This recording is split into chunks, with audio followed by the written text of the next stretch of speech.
मोदी जी का अहंकार आज की तारीख में 7वें आसमान पर है। 5 राज्यों में चुनाव हुआ और 3 राज्यों में ईवीएम के माध्यम से बेईमानी करके छत्तीसगढ़, मध्य प्रदेश और राजस्थान में सरकार बना ली। और मोदी जी ऐसा कह रहे हैं, ऐसा ढोल पीट रहे हैं जैसे कोई उनका चमत्कार है, लोग उनको बहुत चाहते हैं। और उन तीनों राज्यों में सरकार बनाने के बाद मोदी जी ने जिस तरह से अपने पार्टी कार्यकर्ताओं को संबोधित करते हुए कहा, यह बहुत गंभीर बात है, आपको समझने की जरूरत है। हर किसी को इस बात को समझने की जरूरत है। मोदी जी ने कहा कि इस बार सारी सीटें जीतेंगे, सारी सीटें। तो इस बार चुनाव कौन सा होना है? लोकसभा का। लोकसभा में कितनी सीटें हैं? 543, यानी 543 सीटें जीतेंगे। इस धरती पर कोई भी, कितना भी प्रसिद्ध विख्यात नेता क्यों ना हो, सभी सीटें कोई नहीं जीत सकता कभी भी। मैं यहां तक दावा करता हूं, अगर इस धरती का कोई खुदा है, कोई भगवान है, वो भी अगर उतर के आ जाए तो सारी सीटें वो भी नहीं जीत सकता। मोदी जी किस घमंड में ये बात कर रहे हैं? मोदी जी घमंड में कह रहे हैं कि इलेक्शन कमीशन उनकी जेब में है और ईवीएम उनके हाथ में है, इसीलिए वो जीतने का दावा कर रहे हैं। और मैंने बार बार इसी बात के लिए उन्हें चेतावनी दी है। मोदी जी, अगर आपको इतना ही विश्वास है अपने प्रशंसकों पर, अगर आपको लोग इतना ही चाहते हैं, एक बार इस देश में बैलेट पेपर से चुनाव होने दो।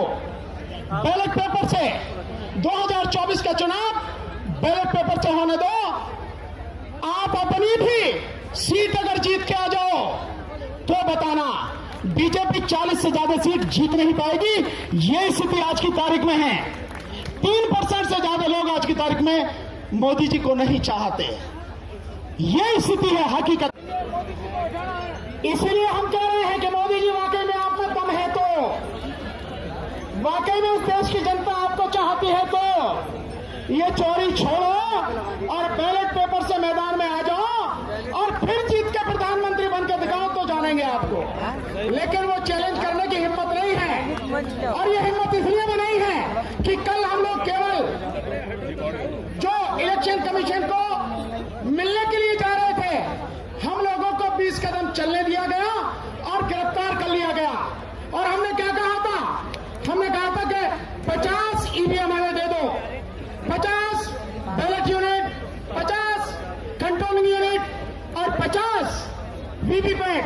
हम आपको पूरे देश में 50 जगह लाइव, पूरे प्रेस के सामने, पूरे मीडिया के सामने, देश के लोगों के सामने हैक करके दिखाएंगे और किस तरह से प्रोग्रामिंग होती है खुलेआम दिखाएंगे। लेकिन मोदी जी भी डर गए, इलेक्शन कमीशन भी डर गया। यह इलेक्शन कमीशन सरकार के कब्जे में है, हमें जाने नहीं दिया और 20 कदम जाके हमें डिटेन कर लिया और उसके बाद हमें पकड़कर मंदिर पर खाने ले गए। फिर उसके बाद में हमें गरम गरम चाय पिलाई, 2 घंटे बाद छोड़ दिया। हमने हमारे बहुत महत्वपूर्ण साथी भाई महमूद पराचा को बोलने से पहले डॉक्टर एसएन गौतम साहब, उनको बुलाओ। उससे पहले मैं 2 चीज अनाउंस करना चाहता हूं जो मैं भूल गया। राजस्थान में जो हमारी कमेटी रहेगी, अभी उस कमेटी को राजस्थान में पूरी तरह से डील करने के लिए जो हमारी कमेटी के साथी रहेंगे पूरे राजस्थान प्रदेश के, वो है एडवोकेट पूरन चंद भंडारी। पूरन चंद भंडारी साहब रहेंगे। सहमत हैं आप लोग? इसके साथ साथ जो महाराष्ट्र में हमारे जो साथी हैं, जो हमारे साथ बहुत पहले से रहे हैं, अभी आए हमारे बीच में, महाराष्ट्र की जिम्मेदारी रहेगी अशोक बहादुर साहब के साथ, उनके ऊपर ये जिम्मेदारी रहेगी। और बाकी सारी टीमें बाद में हम अनाउंस करेंगे कि वो तमाम साथी जो इस देश में लोगों के अधिकार की बात कर रहे हैं, संविधान की बात कर रहे हैं, लोकतंत्र की बात कर रहे हैं, आज यहां इस मंच पर उपस्थित हैं। इस आंदोलन में शामिल हैं। इसी से इस सबको समझ आना चाहिए कि यह आंदोलन पूरे देश का आंदोलन बन चुका है, राष्ट्रीय आंदोलन बन चुका है और अब किसी भी सूरत में 2024 का चुनाव ईवीएम से नहीं होगा। डॉक्टर साहब, मैं आपको विश्वास दिलाता हूं, आपने कहा कि ईवीएम से अगर होता है तो जो पर्ची है वीवीपैट की उसकी गिनती हो, उस गिनती को आप भूल ही जाइए। बैलेट पेपर से ही चुनाव होगा, ईवीएम से होगा ही नहीं किसी कीमत का। विश्वास रखिए आप। साथियों, आपके बाद हमारे इस आंदोलन को यहां से संचालित करेंगे आदरणीय डीसी कपिल साहब। इनके ये आंदोलन पूरे देश के 130 करोड़ लोगों का आंदोलन है। इसका पूरा प्रयास इस बार किया जाएगा। इसलिए अभी थोड़ी देर बाद बहुत महत्वपूर्ण घोषणाएं होंगी। एक राष्ट्रीय कोऑर्डिनेशन कमेटी का गठन किया जाएगा। उस राष्ट्रीय कोऑर्डिनेशन कमेटी के गठन का ऐलान होने के बाद जो भी साथी जिस प्रदेश से आए हैं, जो साथी जिस लोकसभा से आए हैं, जो साथी किसी शहर से जिले से आए हैं, जो लोग अपने अपने शहरों में अपने अपने तहसीलों में इस आंदोलन को चलाना चाहते हैं, उनसे आग्रह है कि वो अपना नाम लिखा करके जाएं ताकि नेक्स्ट जो भी प्रोग्राम होगा उनको विधिवत रूप से सूचना दी जा सके। अभी थोड़ी देर बाद ही भानु प्रताप सिंह जी राष्ट्रीय कोऑर्डिनेशन कमेटी की घोषणा करेंगे। उसी का डिस्कशन चल रहा है, कुछ हो गया है, कुछ होना बाकी है। ये शायर ज्यादा 4 लाइन बोले। पूरनचंद भंडारे साहब, आप पूरी टीम के साथ में इधर आ जाइए। 1 घंटे का और है बस, उसके बाद में हम सभी लोग यहां से विदा होंगे। सो सब लोग आइए, क्योंकि अभी जो बात होनी है, अब जो साथी बोलेंगे आदरणीय डीसी कपिल साहब उनका अनाउंस करेंगे, लेकिन उनके बोलने के बाद ये आपके सामने देख रहे हैं ईवीएम, वीवीपैट, इलेक्शन कमीशन का कोई बंदा हो, सरकार का कोई बंदा हो, ये जो कहता हो कि हैकिंग नहीं हो सकती, मैनिपुलेशन नहीं हो सकती, वो भी अपना कैमरा ले आए। जो वक्ता बोलेंगे उनके बाद में ये डेमोन्स्ट्रेशन यहां पर दिखाया जाएगा और उसके बाद में जो टेम्परेरी ठंडे में आपका फोन बार बार आगे आ जा रहा है ना, ये तो दिक्कत है जी, जो डेमोन्स्ट्रेशन होगा ठीक उससे पहले जो नेशनल कमेटी बनेगी और कम से कम 2 स्टेट के लोग हमारे पास इस समय हैं जिनको हम उन राज्यों की जिम्मेदारी देंगे, वो भी यहीं पे अनाउंस होगा। तो पहले जो साथी बोल रहे हैं आदरणीय डीसी कपिल साहब उनका अनाउंस करेंगे, फिर हम कमेटी का अनाउंस करेंगे, देन डेमोन्स्ट्रेशन होगा। आदरणीय डीसी कपिल साहब। और दिल्ली सरकार में पूर्व कैबिनेट मंत्री जिनका पूरा इतिहास संघर्ष और आंदोलन से जुड़ा हुआ है, एक ऐसी शख्सियत जिसने राजनीति की सत्ता की मंत्री के पद को ठोकर मार करके समाज के काम को चुनने का काम किया है। मैं उन वक्ता के रूप में राजेंद्र पाल गौतम जी को अगले वक्ता के रूप में आपके बीच में आमंत्रित कर रहा हूं। और उसके बाद जो राष्ट्रीय टीम है हमारी, जो कमेटी गठित होनी है, उसका अनाउंस होगा और उसके बाद फिर ये डेमोन्स्ट्रेशन दिखा जाएगा आपको। तो आदरणीय राजेंद्र पाल गौतम जी से मैं आग्रह करूंगा कि वो आए और आप सब लोगों से गुजारिश है कि जोरदार तालियों से उनका स्वागत करें। जोरदार तालियों से स्वागत किया जाए राजेंद्र गौतम जी। धन्यवाद कपिल जी। कपिल जी की कुर्बानी बेकार चली जाएगी। आपको सबको पता होगा, लगभग 2,500-3 हजार साल तक हमारे लोगों को पढ़ने लिखने पर धार्मिक बंदिश थी, व्यापार करने पर धार्मिक बंदिश थी, कोई मानव अधिकार नहीं था, संपत्ति रखने पर धार्मिक बंदिश थी। लेकिन डॉक्टर बाबा साहेब अम्बेडकर जी ने अपने 5 में से 4 बच्चे कुर्बान करके, अपनी जान पत्नी माता रमाबाई को कुर्बान करके आजादी हमें दिलवाई। और मैं इसलिए आजादी इसको बोल रहा हूं क्योंकि जब ये आजादी का आंदोलन चल रहा था तो एक साथ 2-2 तरह की आजादी का आंदोलन चला। एक आजादी की लड़ाई थी 200 साल की अंग्रेजों की गुलामी से आजादी का आंदोलन, जिसको लाखों लोगों ने लीड किया, लाखों जान गई, औजार हथियारों का इस्तेमाल हुआ, हजारों नेता थे। लेकिन उस आजादी की लड़ाई में कहीं भी आपको दलितों, पिछड़ों, आदिवासी और महिलाओं के हक अधिकार की चर्चा नहीं मिलेगी। लेकिन दूसरी आजादी की लड़ाई लगभग 3000 साल की गुलामी से आजादी की लड़ाई थी, जिसको डॉक्टर बाबा साहब अम्बेडकर जी ने अकेले लड़ा, बुद्धि और विवेक से लड़ा, कोई खून नहीं बहाया, कोई औजार हथियार नहीं उठाया, और उन्होंने इस लड़ाई में अपने 4 बच्चे और पत्नी को गंवाकर हमारी हजारों साल की गुलामी को तोड़ा। आज वो जो आजादी डॉक्टर बाबा साहब अम्बेडकर ने हमें दिलवाई है वो खतरे में आ गई है, क्योंकि अगर वोटर को यह भरोसा ही नहीं है कि उसकी वोट उस व्यक्ति को जा रही है जिसको वो जिताना चाहता है, जिसको वो वोट देना चाहता है, अगर वोटर को अपनी वोट का भरोसा ही नहीं है तो फिर ऐसे प्रजातंत्र का फायदा क्या?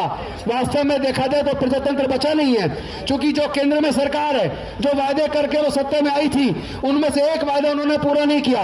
उन्होंने काला धन वापस लाने की बात की थी, कोई काला धन वापस नहीं आया। हर साल 2 करोड़ रोजगार देने की बात की थी, कोई रोजगार नहीं मिले। महंगाई कम करने की बात की थी, वो नहीं हुआ। हर मोर्चे पे ये सरकार फेल हुई है। एक मोर्चा है जिस पे वो जीत रही है, तो वो या तो धर्म का इस्तेमाल करके या ईवीएम का इस्तेमाल करके।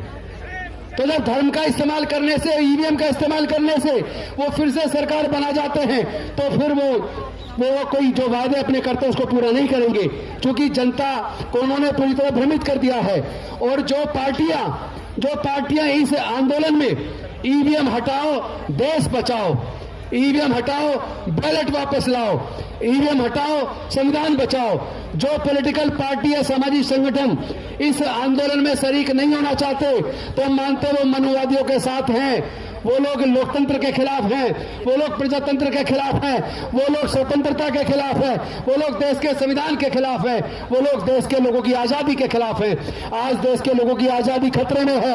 आज इस मंच के माध्यम से हमें कोऑर्डिनेशन टीम घोषित करेंगे। वो कोऑर्डिनेशन टीम पूरे देश का ईवीएम हटाओ देश बचाओ, ईवीएम हटाओ संविधान बचाओ, ईवीएम हटाओ बैलेट पेपर वापस लाओ, इसके आंदोलन के लिए पूरे कोऑर्डिनेशन टीम आज हमारी टीम यहाँ घोषित करेगी। साथ ही साथ एक मोबाइल नंबर घोषित करेंगे, व्हाट्सएप नंबर, जिस पर आप अपने नाम दे सकते हैं। जो लोग इस आंदोलन में, देश के स्वतंत्रता के दूसरे आजादी के आंदोलन में, संविधान बचाने, लोकतंत्र बचाने के आंदोलन में जो लोग जेल जाने को तैयार हैं, देश बचाने के लिए कुर्बानी देने को तैयार हैं, वो उस व्हाट्सएप नंबर पर अपना नाम, अपनी डिटेल भेज सकते हैं। उसकी पूरी सूची बनाई जाएगी, क्योंकि आंदोलन बिना लड़ाई के, बिना कुर्बानी के कोई आंदोलन सफल नहीं हो सकता। और हम लोग सबसे पहले, हम सब लोग जो संचालक साथी हैं, हम लोग जेल भी जाने को तैयार हैं, हम गोली खाने को भी तैयार हैं, लेकिन हम इस लड़ाई को जीते बिना दम नहीं तोड़ने वाले। इस लड़ाई को निश्चित तौर पर जीतेंगे। ईवीएम को हर हालत में हटाएंगे, क्योंकि ईवीएम देश के लिए खतरा बन गई है। वो सरकार जो नफरत के आधार पर देश को बांट रही है, जाति के आधार पर देश को बांट रही है, पूरे देश के संविधान को खत्म कर रही है, उसी मनुस्मृति का शासन लाना चाहती है, जिस मनुस्मृति के द्वारा हमारे लोगों के पढ़ने लिखने, व्यापार और संपत्ति के रास्ते बंद थे। लेकिन मुझे दुख इस बात का है, इन सरकारों ने शिक्षा को महंगा करके वो शिक्षा का अधिकार जो बड़ी कुर्बानी से बाबा साहब ने दिया था, वो शिक्षा का अधिकार लगभग हमसे छीन लिया है। और साथ ही साथ बड़े मुश्किल से नौकरियों में आकर हमारे लोग धीरे धीरे आगे बढ़े थे, लेकिन सरकारी नौकरियों को सबको प्राइवेटाइज करके, सारा बेचकर, ठेकेदारी पर फैलाकर, सारे सरकारी संस्थान बेचकर इन्होंने नौकरियों के रास्ते भी बंद कर दिए। और जो बची कुची थोड़ी बहुत नौकरी निकलती है, उसमें भी अगर आप देखो जो वैकेंसी निकलती है, 75% वैकेंसी केवल स्वर्ण जाति के लोगों के लिए और 25% में SC ST OBC के लोग। आप कभी देखिए जितनी वैकेंसीज का डाटा निकल रहा है, उसके अंदर वैकेंसी का जो पूरा चार्ट देखिए तो पता लगेगा 75% वैकेंसी उनकी क्यों है। उसमें केवल 25% देश के 85% लोग क्यों हैं। और वैसे 85 भी गलत हो गया, अब तो 88 हो गया। आंकड़े जो जारी हुए जाति के बिहार के अंदर, वो आंकड़े बताते हैं केवल 12% लोग स्वर्ण जाति के हैं। बल्कि जो छत्तीसगढ़ का आंकड़ा हमने देखा, मध्य प्रदेश का देखा, झारखंड का देखा, वहां तो स्वर्ण जाति के लोग केवल 6% है। लेकिन देश के सारे संसाधनों पर, 90% संसाधनों पर इन 10% लोगों का कब्जा है। देश के 90% व्यापार पर इन 10% लोगों का कब्जा है। देश के सारे प्राकृतिक संसाधनों पर इन 10% लोगों का कब्जा है। तो इस लड़ाई को एक आजादी का आंदोलन के रूप में आप सबको लड़ना पड़ेगा और इसके लिए कुर्बानी देनी पड़ेगी। सबसे पहले इसके संचालक यानी कि भाई कपिल जी, भानु जी, एडवोकेट प्राचा जी और मैं, हम अपनी हर प्रकार की कुर्बानी देने के लिए तैयार हैं, जेल भी जाने के लिए तैयार हैं। ऐसे मरेंगे नहीं, हम लड़ेंगे, हम जीतेंगे। बस मैं एक नारा लगा के अपनी बात को खत्म करूंगा। हम गोली भी खाने को तैयार हैं, क्योंकि हम देखना चाहते हैं मोदी जी किस हद तक जा सकते हैं। अगर हमें वो जेल भेजना चाहते हैं तो जेल के लिए तैयार हैं, अगर शूट आउट करना चाहते हैं तो हम उसके लिए भी, मरने के लिए भी तैयार हैं। लेकिन याद रखना, गोली खाने के बाद भी तब तक दम नहीं तोड़ेंगे जब तक इस लड़ाई को जीत ना लें।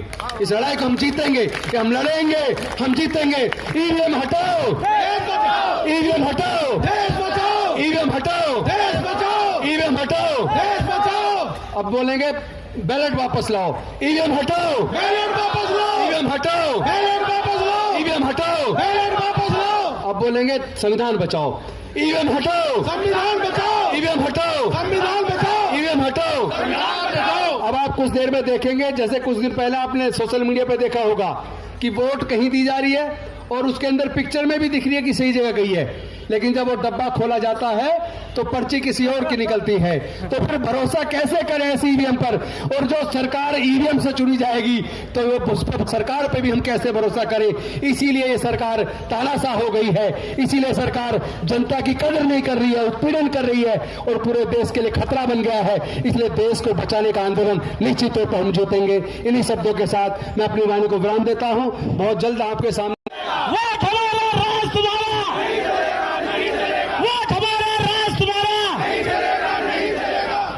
साथियों, अब प्रोग्राम बहुत ही महत्वपूर्ण पड़ाव की तरफ बढ़ता जा रहा है। जैसा अभी राजेंद्र पाल गौतम जी ने घोषणा की है, देखिए इसमें मैं बिंदु पहले भी एक मैंने कहा था, अब फिर कह रहा हूं कि ये किसी व्यक्ति विशेष का आंदोलन नहीं है। यहां पर सर्वोपरि अगर है तो ये संयुक्त मोर्चा है जिसका बैनर लगा हुआ है, और इसमें जो भी नेता काम करेंगे, जो कोऑर्डिनेशन कमेटी बनेगी, इस कोऑर्डिनेशन कमेटी में सब लोग बराबर के हकदार होंगे। आप सहमत हैं मेरी बात से? देखिए, कोई भी निर्णय, महत्वपूर्ण निर्णय लेने के लिए जनता की स्वीकृति सबसे जरूरी है। क्योंकि ज्यादातर संगठनों में लोग अपने चहेते लोगों को बुला करके अपने आप को लंबरदार घोषित करा लेते हैं और उसके बाद में फिर लोगों की आंखों में धूल झोंकने का काम करते हैं। तो क्या ये जन आंदोलन जो मेरे सामने है, क्या आप चाहते हो कि राष्ट्रीय कोऑर्डिनेशन कमेटी का गठन हो और ये आज गठन होकर के घोषणा हो और उसके बाद में ये आंदोलन सुप्रीम कोर्ट के गलियारे से होता हुआ अपने देश के अंदर जाए? अगर आप ये चाहते हैं तो सब लोग हाथ उठा करके इस प्रस्ताव का पास करें। ये प्रेस वाले दिखा दें जरा, ये प्रेस वाले दिखा भी दें कि किसी एक व्यक्ति का आंदोलन नहीं है, ये सारी 150 करोड़ लोगों के जनता का आंदोलन आज से घोषित हो रहा है। बहुत बहुत धन्यवाद आपका सबका। प्रेस वाले साथी दिखाएं जरा ये सब कुछ, ये जनता की सहमति है। प्रेस वाले कैमरा घुमा के कि राष्ट्रीय कोऑर्डिनेटर कमेटी बनाए जाने का समर्थन जो है सभी लोग यहाँ पर जो उपस्थित कर रहे हैं। ईवीएम संयुक्त मोर्चा जिंदाबाद, ईवीएम हटाओ संयुक्त मोर्चा जिंदाबाद। भाई पूरी आवाज नहीं आ रही, लग रहा कुछ लोग आरएसएस के आगे बीच में। देखिए, जब तक सारे लोग दोनों, जिसका एक हाथ है वो एक हाथ उठाएगा और जिसका दोनों है वो दोनों उठाएंगे और जोरदार संकल्प होना चाहिए।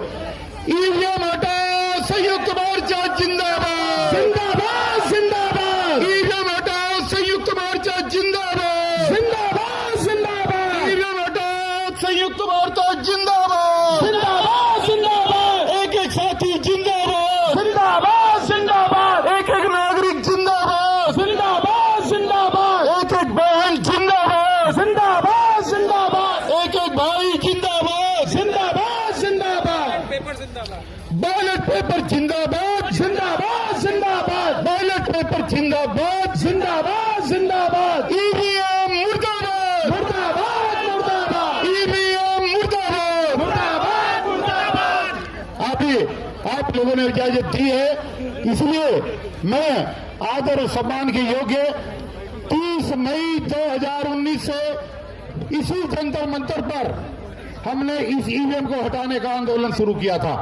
आज ये वहां से बढ़कर के आज इस रूप में आया है और तमाम बुद्धिजीवी साथियों का इसमें सहयोग और समर्थन रहा है। तो मैं आदर और सम्मान के योग्य आदरणीय भानु प्रताप सिंह जी से ये आग्रह करूंगा, ये निवेदन करूंगा कि 5 सदस्यीय राष्ट्रीय कोऑर्डिनेशन टीम की आज घोषणा करें और सबका कद और स्तर बराबर होगा।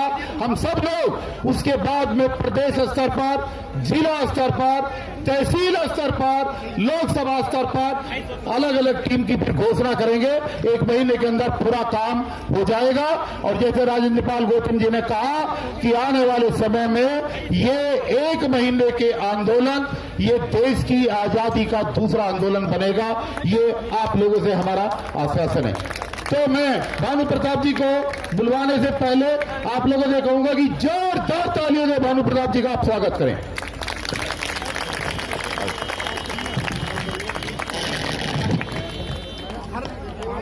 बहुत बहुत शुक्रिया आदरणीय डीसी कपिल साहब। जो मैं आपके बीच में अनाउंस करने वाला हूं, जैसा मुझे इजाजत हुई है, जो मुझे अनुमति दी गई है, मैं मीडिया के तमाम साथियों से निवेदन करूंगा इस बात को मेरी को बाकायदा रिकॉर्ड करें ताकि देश भर के लोग इस बात को जान लें कि इस पल के बाद ईवीएम हटाओ का जो ये आंदोलन है, जो ईवीएम हटाओ संयुक्त मोर्चा के बैनर तले पूरे देश में पूरी ताकत से लड़ा जाएगा।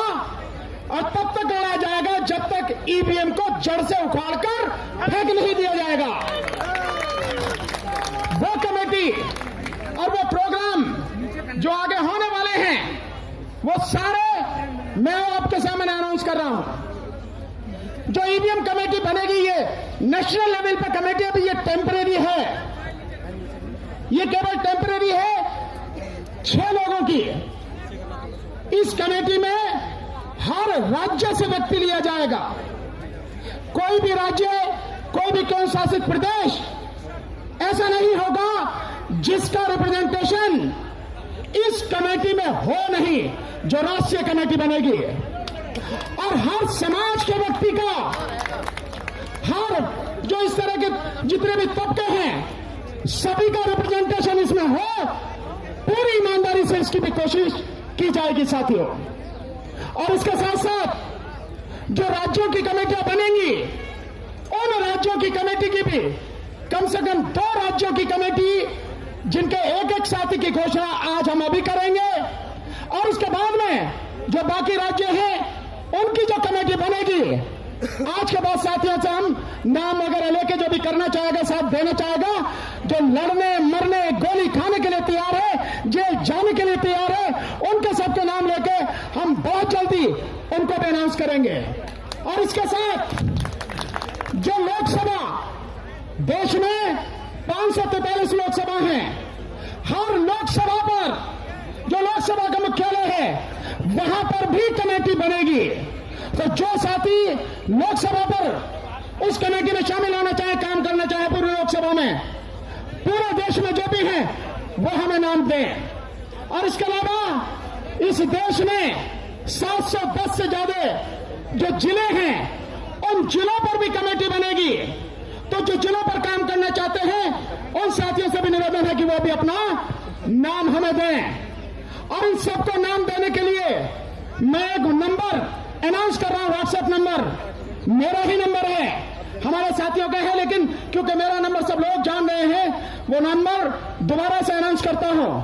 वो नंबर है 7840868666 78 40 86 86 66। ये नंबर है मेरा। जो भी साथी जहां जिम्मेदारी संभालना चाहे, लड़ना चाहे, वो साथी इस नंबर पर व्हाट्सएप के माध्यम से भेजें। मैं यहां से हूं, ये मेरे पर्टिकुलर है, और मैं इस जिम्मेदारी को इस जगह संभालना चाहता हूं।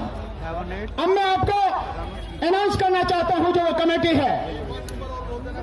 मैं एक बार नंबर और बोल रहा हूं, पीछे से आवाज आई है, 7846 8666 78 40 86 86 66। ये मैंने 2 बार बोल दिया। अब मैं अनाउंस करने जा रहा हूं जो नेशनल लेवल पर टेम्परेरी कमेटी बनाई गई है 6 लोगों की। उसमें सबसे पहले हमारे बीच में जो खड़े हैं हमारे क्रांतिकारी साथी आदरणीय भाई एडवोकेट के सुप्रीम कोर्ट के सीनियर एडवोकेट महमूद पराचा साहब, आप सहमत हैं इससे? हाथ उठाकर बताइए। दूसरा, हमारे साथ इसमें जो रहेंगे जिनको राजनीति का भी बड़ा अनुभव है, केंद्रीय मंत्री रहे हैं आदरणीय भाई राजेंद्र पाल गौतम जी, बताइए सहमत है क्या? बहुत बहुत शुक्रिया। और इसी बीच हमारे साथ जो कंधे से कंधा मिलाकर ठेकेदारी हटाओ राष्ट्रीय संयुक्त मोर्चा के राष्ट्रीय अध्यक्ष हैं, लगातार संघर्ष कर रहे हैं आदरणीय बीसी कपिल साहब इंजीनियर, सहमत है? बताइए हाथ उठा के, सारे लोग बताइए हाथ उठा के। इसके बाद हमारे साथ जो रहेंगे उनकी पूरी टीम यहां पर है, लेकिन वो हमारे बीच में नहीं है अभी, पर वो हमारे साथ में रहेंगे। उनसे फोन पर बात हुई है, उन्होंने हमें सहमति दी है। वो हमारे साथी हैं भीमराव अंबेडकर जी, बाबा साहब डॉक्टर अंबेडकर के पोते हैं, बताइए उनसे सहमत है नहीं है? इसके साथ नॉर्थ ईस्ट का रिप्रेजेंटेशन होना चाहिए। तो नॉर्थ ईस्ट से जो हमारे साथी हैं जो डीआरडीओ में साइंटिस्ट रहे हैं, जिन्होंने विटामिन डी पर बड़ी जबरदस्त रिसर्च की है, जो लगातार संघर्ष में हमारे साथ शामिल हैं, जो मणिपुर और असम से संबंध रखते हैं, आदरणीय हिजाम राजेंद्र सिंघा साहब, बताइए आप सहमत हैं? सिंघा साहब कहां पर हैं जी? और इसके साथ 5 लोग हो गए, और अगर आप अनुमति दो तो छठा मैं भी इसमें शामिल हो जाऊं। भैया सहमत हो कि नहीं हो? तो साथियों, आप सबकी सहमति से अभी टेम्परेरी ये 6 लोगों की कमेटी है जो काम करेगी लगातार, और बाकी नेशनल लेवल पर हर प्रदेश का, हर केंद्र शासित प्रदेश का रिप्रेजेंटेशन हो, वहां से लोगों को हम खोज के इस कमेटी को प्रॉपर तरीके से बनाएंगे। अब काम क्या होना है, इस बात को आप जरूर ध्यान से सुन ले साथियों। जो काम होना है, ये लड़ाई अब कहां से, आज से शुरू हो चुकी है, और अगला जो इसका अब शुरुआत होगी वो 14 जनवरी जिस दिन जो सूर्य है वो दक्षिणायन से उत्तरायण की तरफ चलता है उस दिन। और आपको ध्यान है माननीय राहुल गांधी जी भी न्याय यात्रा अपनी 14 तारीख से शुरू कर रहे हैं, हमारी शुभकामनाएं हैं। लेकिन मैं कहना चाहूंगा कि न्याय यात्रा में भैया ईवीएम का मसला जरूर रखो, नहीं तो न्याय यात्रा का पता नहीं क्या फायदा होगा या नहीं होगा। इसलिए 14 जनवरी से आंदोलन शुरू होगा हर जिले में, हर लोकसभा में, और उससे पहले जो भी साथी हैं जहां जिम्मेदारी संभालेंगे लोकसभा और जिलों में, उनकी घोषणा कर दी जाएगी बाकायदा। और अब इसके बाद ये आंदोलन चलेगा 14 जनवरी से 23 जनवरी तक। इस 23 जनवरी में, जो 23 जनवरी क्यों है, हमने 23 तक क्यों रखा है, ये नेताजी सुभाष चंद्र बोस उनका जन्मदिन है, नेताजी सुभाष चंद्र बोस। और आप जानते हैं नेताजी सुभाष चंद्र बोस ने अपनी कुर्बानी इस देश के लिए दी।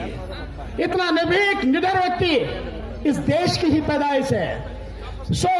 21 जनवरी, 22 जनवरी और 23 जनवरी, इन 3 जिलों में जो लोकसभा क्षेत्र हैं वहां पर और जो जिले हैं वहां पर, इन 3 दिनों में हमारी जो टीम होंगी और साथियों के साथ मिलकर पैदल यात्रा करेंगे 3 दिन।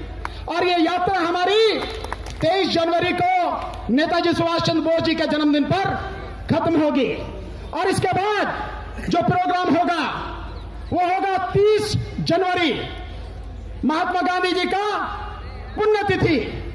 उस 30 जनवरी को इस देश के जितने भी प्रदेश हैं, उन सभी प्रदेशों में जो इलेक्शन ऑफिसर्स हैं, उन इलेक्शन ऑफिसर्स के यहां हमारे प्रतिनिधि जो हर प्रदेश की राजधानी में हैं, वो सारे प्रतिनिधि मार्च करते हुए जाएंगे और अपना ज्ञापन इलेक्शन कमीशन को देंगे, अपना रिप्रेजेंटेशन उनके सामने रखेंगे 30 जनवरी।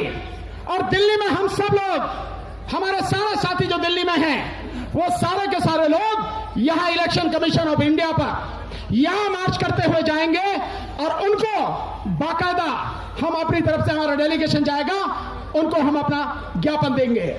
और इसके बाद जो लड़ाई होनी है, वो लड़ाई होनी है सुप्रीम कोर्ट पर। तो सुप्रीम कोर्ट के चीफ जस्टिस और सभी अन्य जजेस को 15 फरवरी को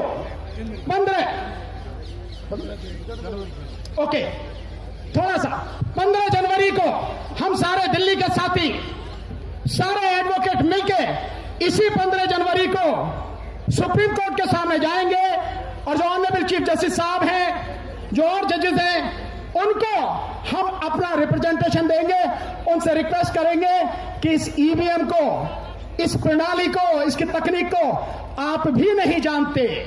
इस देश के तमाम सुप्रीम कोर्ट के जजेस, हाई कोर्ट के जजेस, नीचे डिस्ट्रिक्ट कोर्ट के जजेस, तमाम IAS officers, IPS officers, doctors, advocates, professors, PhD वाले, सारे पढ़े लिखे लोग, इंजीनियर्स, एक्सेप्ट सॉफ्टवेयर इंजीनियर्स, सामाजिक कार्यकर्ता, कोई नहीं जानता इसकी तकनीक कैसे काम करती है। कोई नहीं जानता कि ये जो हमारे देश में अपनाई गई है, हम इसको क्यों, जब हमें पता ही नहीं लगती हमारी वोट कहां है, क्यों उसको स्वीकार किए हैं। ऊपर से नीचे जितने भी पढ़े लिखे लोग हैं, जब वो नहीं जानते तो आधी आबादी जो अनपढ़ है वो कैसे जानेगी। और हम सारे के सारे अंधे होकर केवल वोट डाले चले जा रहे हैं। ये हमारी योग्यता पर, हमारे इंसान होने पर, नागरिक होने पर एक बहुत बड़ा प्रश्न चिन्ह है। इसलिए सुप्रीम कोर्ट का हम रिप्रेजेंटेशन अपना देने जाएंगे 15 जनवरी को। ये कार्यक्रम इस तरह से 30 जनवरी तक चलेगा और आपके माध्यम से जितनी भी पॉलिटिकल पार्टियां हैं, आरजेडी और समाजवादी पार्टी और यहाँ पे अंबेडकर समाज पार्टी और साथ में जो आजाद समाज पार्टी, उनके साथी यहाँ पर हैं, जो ग्लोबल रिपब्लिकन पार्टी है उनके साथी यहाँ पर हैं, और भी कई साथी हैं, बहुजन समाज पार्टी के साथी भी हैं। बहन जी से क्या नाम है जरूर में, वोटर्स पार्टी, हाँ, वोटर्स पार्टी ऑफ इंडिया, वो भी इंटरनेशनल, वो भी हमारे साथ में है। इतने लोग हैं, हम आपके माध्यम से निवेदन करेंगे वो भी सब हमारा साथ दें। सो ये रहेगा, ये कार्यक्रम रहेगा। अगर किसी का नाम लेना रह गया है तो वो इसको अदरवाइज ना लें, परेशान ना हो। सब लोग हैं, जब पूरी लिस्ट आएगी उसमें सब कुछ आएगा कि कौन कौन पार्टियां, कौन कौन संगठन पूरे देश से इसमें शामिल हैं। साथियों, सबका नाम आएगा, किसी का रहेगा नहीं। जो साथ दे रहा है, जो खड़ा हो रहा है, उसकी यहां पर पहचान होना जरूरी है। सब आएगा साथियों, परेशान होने की जरूरत नहीं है।